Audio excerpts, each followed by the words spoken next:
Shalom, shalom, que la grâce et la paix du Seigneur soient avec toi partout où tu te trouves en ce moment. Je bénis le Seigneur qui me fait de nouveau grâce de me tenir devant cette caméra pour pouvoir partager sa parole avec toi. Et je me réjouis déjà de ce qu'il va faire dans ta vie comme dans la mienne. Parce que tu sais, lorsqu'il envoie sa parole, c'est toujours pour un but. Il dit dans 2 Timothée chapitre 3, 16 à 17, il dit que toute écriture est inspirée de Dieu dans le but de nous enseigner, nous instruire dans la justice et nous corriger. Donc lorsque le Seigneur nous envoie sa parole, ça ne suffit pas juste qu'on dise Amen, c'est pas seulement pour qu'on dise que c'était bien, mais il a vraiment un objectif à atteindre derrière toute parole qui sort de sa bouche. Ainsi, pour permettre à ce que le Saint-Esprit puisse atteindre les desseins de Dieu dans ta vie au travers de cette parole, je te prie de pouvoir suivre plutôt cette vidéo jusqu'à la fin. Permets-moi de prier un court moment. Seigneur, je te rends grâce pour ce moment. Je te prie, Seigneur Saint-Esprit, de nous aider à comprendre ta parole, à nous aligner à ta volonté et à la mettre en pratique dans le nom de Jésus. Amen. Alors, sans plus tarder, j'aimerais te dire déjà qu'aujourd'hui, j'aimerais partager avec toi la parole de Dieu dans le livre de 1 Samuel, le chapitre 1. C'est une histoire très connue de la Bible, l'histoire de Anne, la mère du prophète Samuel. Alors, il s'agit ici de 3 personnes. Il y a Elkana, Anne et Pénina. Elkana, c'est un homme qui a 2 femmes, Anne et Pénina. Alors, ils sont tous fils d'Abraham. Alors, je vais utiliser des termes actuels. Ils priaient dans la même église, qui était le temple de Dieu à Silo. Et ils avaient le même pasteur qui était le sacrificateur Élie. Et ils étaient exposés à la même nourriture spirituelle puisqu'ils se rendaient tous dans la même église. Donc parmi ces 3 personnes, en allant au temple de Dieu à Silo chaque année, après un certain temps, il s'est fait que Elkana et Pénina ont eu des enfants, mais Anne n'en avait pas.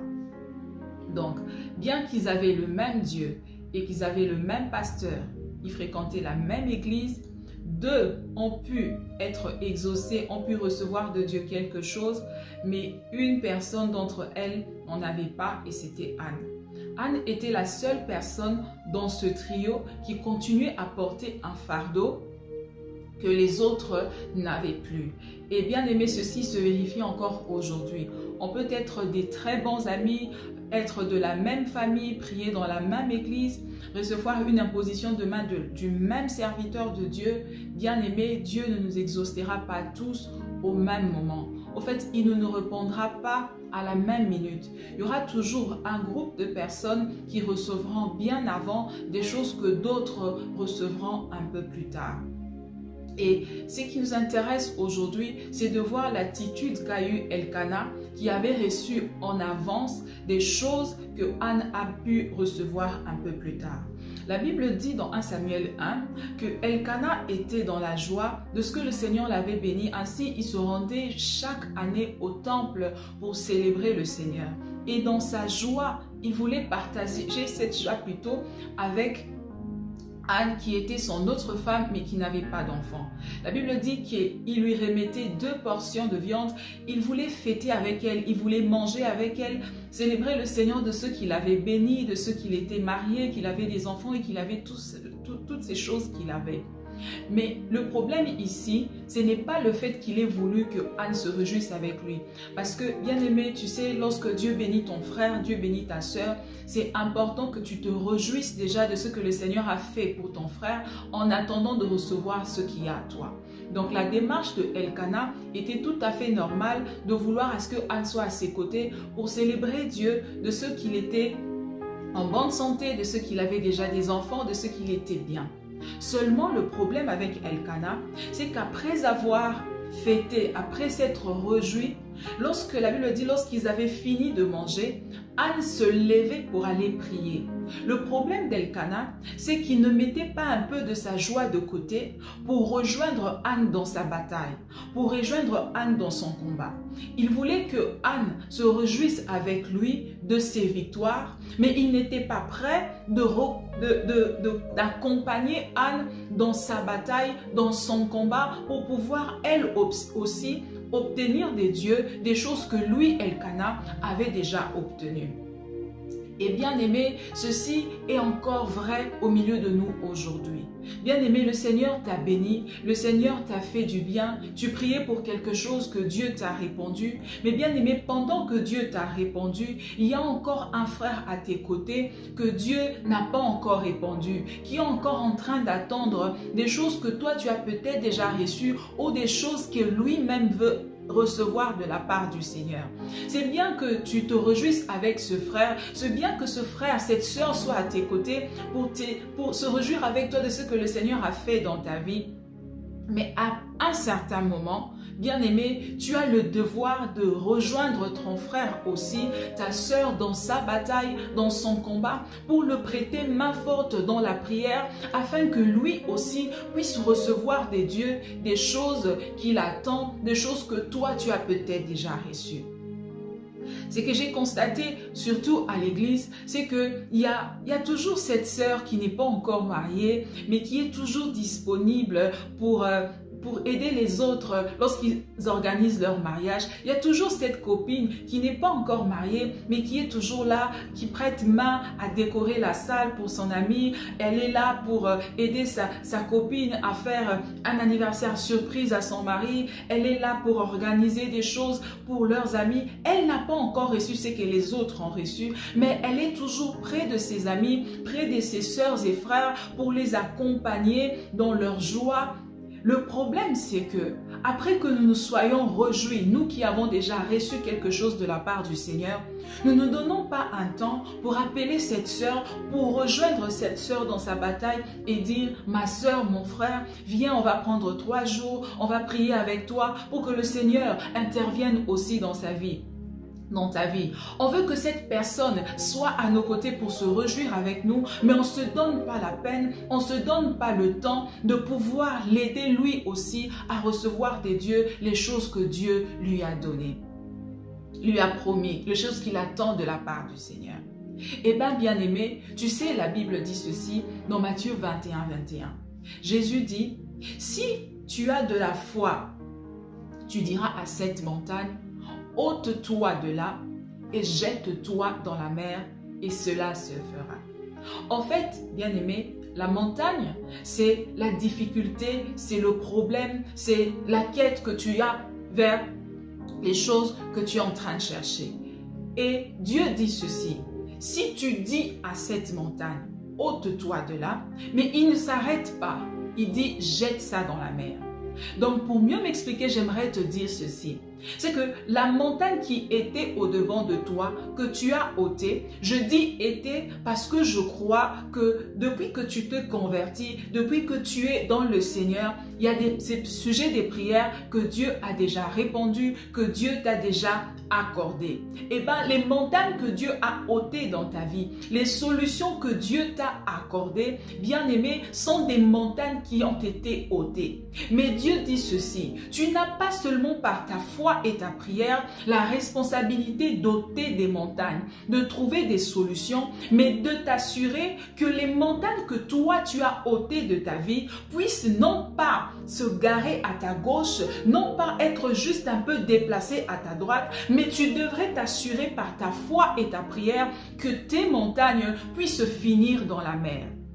Ceci veut dire, Dieu veut que lorsqu'il t'accorde la solution à ton problème, que ton problème ne puisse pas rester la difficulté de ton frère, la difficulté de ta sœur. En fait, lorsqu'il te demande d'ôter la montagne, il veut s'assurer que lorsque tu regarderas à ta gauche ou à ta droite, que tu n'aies plus à voir ce problème dans la vie de ton frère qui est à ta droite ou dans la vie de ta sœur qui est à ta gauche. Ceci veut encore dire que lorsque Dieu te donne la solution à ton problème, tu ne dois pas t'arrêter de prier jusqu'à ce que ce problème disparaisse aussi de la vie de ton frère et de ta sœur. Tu diras à cette montagne, ôte-toi de là et jette-toi dans la mer. Bien-aimés, nous sommes aujourd'hui tellement égoïstes que nous prions, nous jeûnons, nous mettons notre foi à chercher les solutions à nos problèmes, à ôter ces montagnes juste assez pour que nous puissions avoir un peu d'espace pour passer. En fait, nous ne ôtons même plus les montagnes, nous les déplaçons juste un peu. Il suffit que nous, on puisse avoir la solution à notre problème. Il suffit que nous, on ait eu la possibilité de passer. Le reste ne nous intéresse plus. Même si cette montagne, cette difficulté continue à bloquer les passages de mon frère, à bloquer le passage de ma soeur, nous, ça ne nous intéresse plus. L'essentiel pour nous, c'est que nous ayons obtenu ce mariage que nous cherchons, que nous ayons obtenu cet enfant que nous voulions, que nous ayons obtenu ce travail, cette promotion, ce visa. Et ben, c'est fini. Que mon frère, ma soeur continue à pleurer pour la même chose, à pleurer pour son sujet, à intercéder, à gémir, à pâtir, ça ne m'intéresse plus. Je célèbre mon Dieu de ce qu'il a fait dans ma vie et je passe tout de suite au sujet suivant,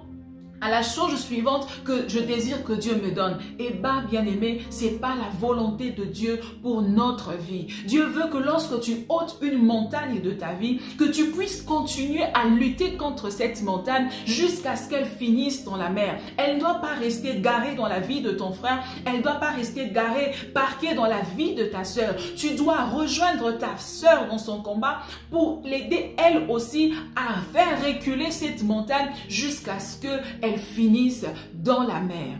Bien-aimé, tu ne peux pas être la seule qui se réjouit de ce que Dieu a fait dans ta vie pendant que les autres sont encore en train de pleurer. En fait, Dieu ne t'interdit pas de te réjouir de ce qu'il a fait dans ta vie. Mais il y a un temps pour toute chose. Il y a un temps pour se réjouir. Il y a un temps pour mettre un peu de sa joie des côtés et essayer de rejoindre ton frère, ta sœur dans sa bataille pour l'aider lui aussi à remporter sa victoire.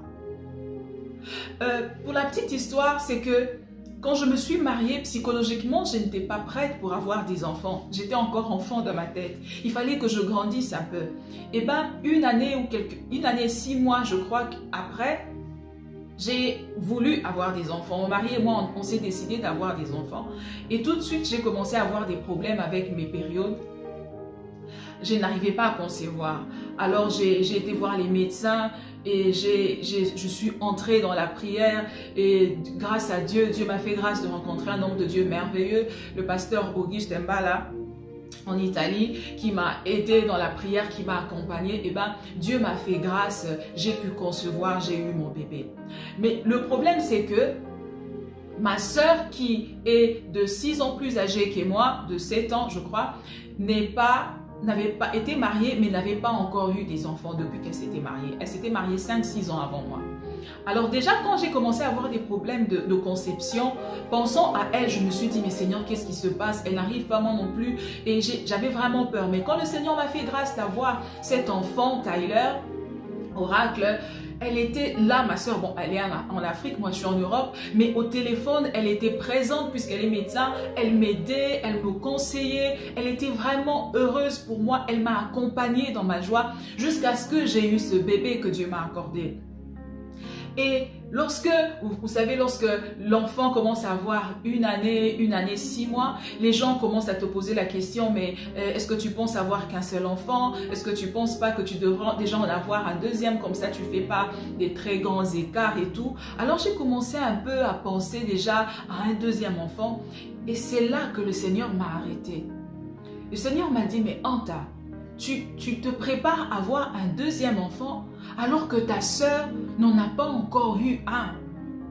Je priais déjà pour ma sœur, bien avant même que je me marie, je priais pour elle. Mais cette fois-là, c'était différent. Le Seigneur m'a dit, mais arrête-toi.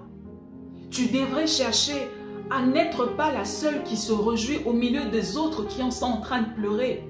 Et c'est comme ça que j'ai commencé à étudier sur cette histoire de non seulement vaincre, mais exterminer. Bien-aimé, il y a une différence entre la victoire et l'extermination. Un ennemi que tu as vaincu aujourd'hui pourra se représenter demain. Mais un adversaire que tu as exterminé aujourd'hui, tu peux t'assurer que toute ta vie, il ne se représentera plus jamais.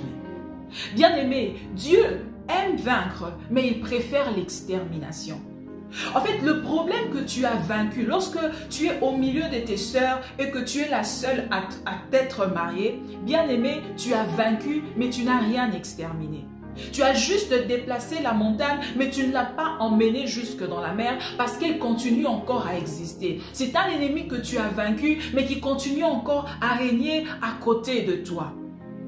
Voilà pourquoi lorsque Dieu a sorti Israël de l'Égypte, il ne s'est pas contenté de vaincre. Parce que sortir le peuple hébreu du pays d'Égypte, c'est vaincre l'esclavage. Mais emmener l'armée égyptienne dans la mer, c'est exterminer l'esclavage en Égypte. Parce que les Égyptiens, habitués à être servis, à avoir des esclaves, si le peuple hébreu était sorti de l'Égypte, puisqu'ils étaient la grande puissance à l'époque, ils allaient ils allaient plutôt chercher un autre peuple qui pouvait assujettir et en faire encore des esclaves. Mais parce que Dieu ne voulait pas seulement vaincre l'esclavage et qu'il voulait l'exterminer, il a non seulement sorti Israël de l'Égypte, mais il a pris l'armée égyptienne et il l'a conduit jusque dans la mer.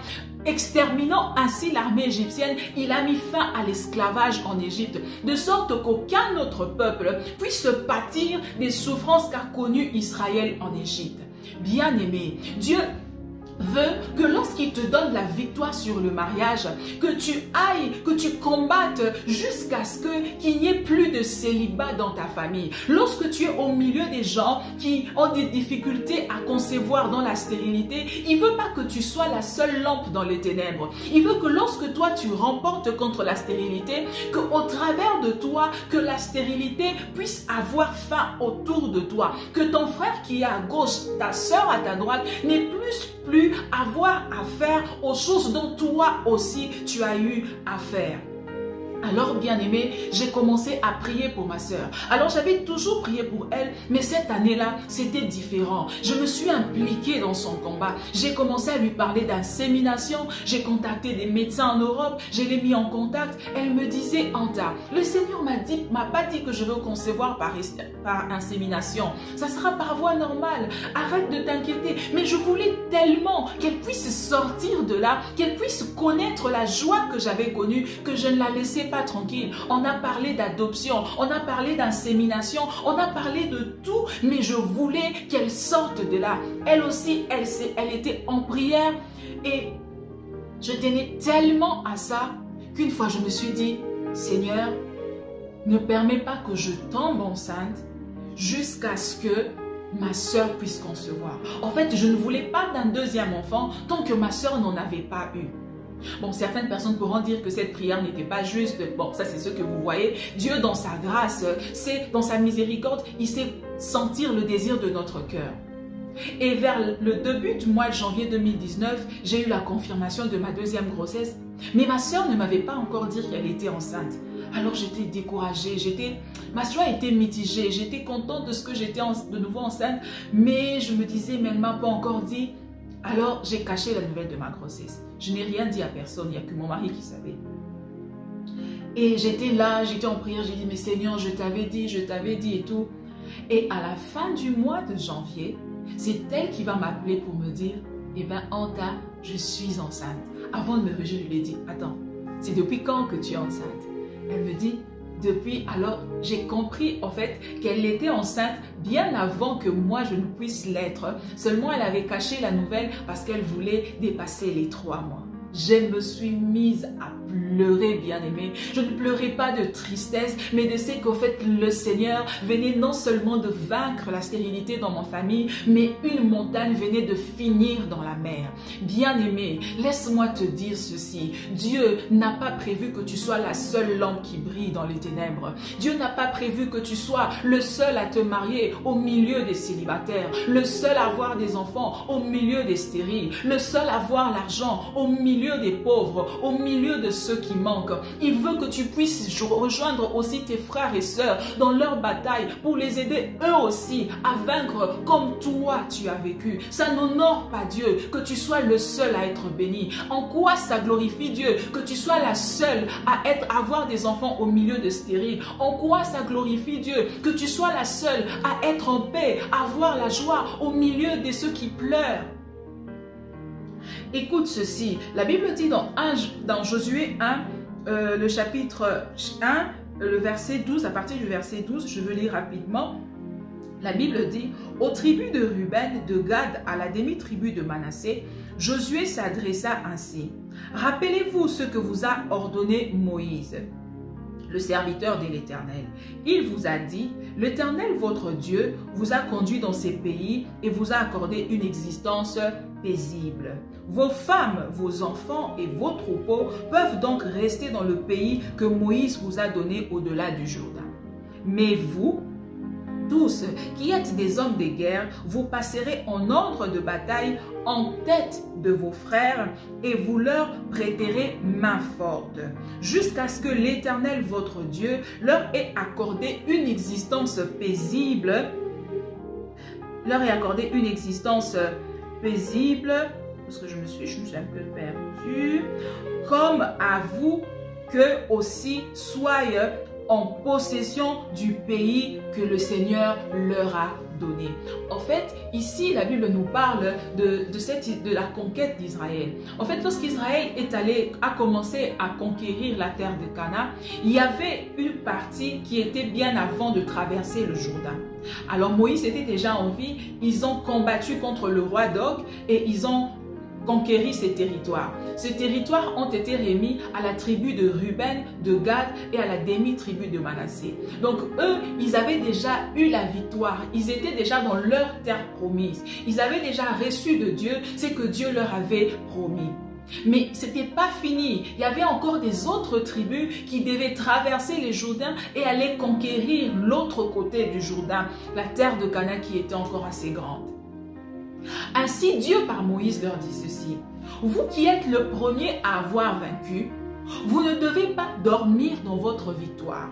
Vous n'avez pas à vous reposer dans votre confort pendant que les autres ont encore à conquérir, pendant que les autres ont encore des territoires à vaincre. En fait, les premiers à avoir vaincu n'ont pas à se garder, à rester, à se garer dans leur victoire pendant que les autres ont encore à faire la bataille. Vous devez laisser vos femmes et vos enfants de ce côté du Jourdain. Vous les hommes, vous allez traverser le Jourdain avec vos frères et les aider dans la guerre jusqu'à ce que eux aussi puissent obtenir des dieux des choses que vous avez obtenues. Bien-aimés dans le Seigneur dit ceci: tu es marié en premier, tu as eu des enfants en premier, tu as été béni en premier, tu as été exaucé en premier, et ben c'est une bonne chose. Tu t'es réjoui, c'est bien, mais à un certain moment, mets un peu de ta joie de côté, traverse le Jourdain avec tes frères, rejoins tes frères de l'autre côté du Jourdain